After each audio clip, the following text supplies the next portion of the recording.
Because of the hadith of the Prophet sallallahu alaihi wasallam, Allahumma barik li ummati fi bukuriha, oh Allah bless my nation in its earliness.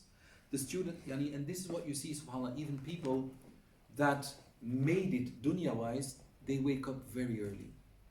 Like if you look at a lot of Hollywood stars and movie stars, they wake up at 4:30 in the morning to go to the gym. 4:30 they are already there, or even 4 o'clock in the morning, so that they do things while the world is still quiet. Because when you start doing things when everybody's awake, they will prevent you from doing what you need to do. The student should be mindful to recite what he has memorized.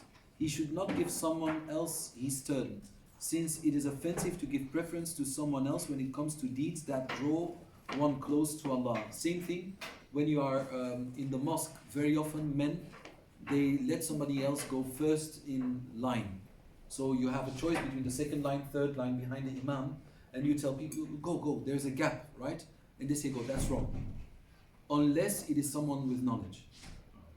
Because the Prophet ﷺ made 3 du'as, 3 ad'iyah, supplications, for people praying in the first line behind the Imam, twice for those who pray in the second line, and once for those who pray in the third line.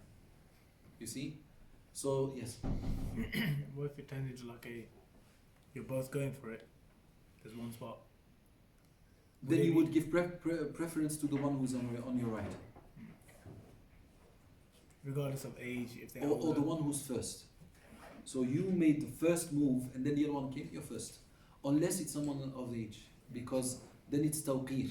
And then inshallah you will have the reward of having prayed there and of having respected the sunnah of the Prophet sallallahu alaihi wasallam. But if it are people of like the same age, unless it's someone with knowledge, you have to give preference to him even if he's younger. But someone with knowledge, knowing that elders should be respected, will give preference to the elder. Unless he knows that the Imam is not strong in his recitation and his fiqh, then he will go forward to correct him if necessary. And that means that Imam hasn't got sufficient amount of knowledge to say, I don't really know, let the scholar lead the prayer. But he doesn't have to, because he's the Imam of the mosque, so يُقَدَّمُ عَلَى غَيْرِهِ. So he gets preference. He's preferred over others because that is his status within that. You see how fiqh works? Okay, we're almost done. The student should be mindful to recite what he has memorized. He should not give someone else. If the sheikh sees advantage in preferring certain times over others because of a legal reason, and he alludes to it, his order should be followed. Like if I all of a sudden say, okay, let us start at 5 next time, not at 7. And it's possible, meaning the doors can be opened. I could actually say this, but I could actually not. The reason why? Because there is an agreement. And if there is an agreement, you can't just leave the agreement. I could merely propose it.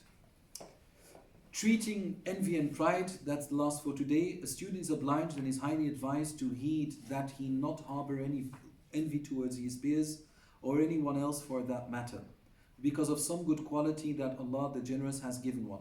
Likewise, the student should not wax proud over what he himself achieves. We explained before that this is also a part of the teacher's etiquette. The way for the student to remove pride is by remembering that this achievement did not occur through his own power and strength. Rather, it was only through Allah's grace. As such, the student should not be proud of something he did not produce, something that Allah Most High has placed in him. The way to remove envy is to know with certainty that it was the wisdom of Allah Most High that brought a good trait to a person. So one should never object to it, nor should one dislike wisdom that Allah Most High willed us and thus He Himself did not dislike. وصلى الله وسلم على سيدنا محمد وعلى آله وصحبه أجمعين.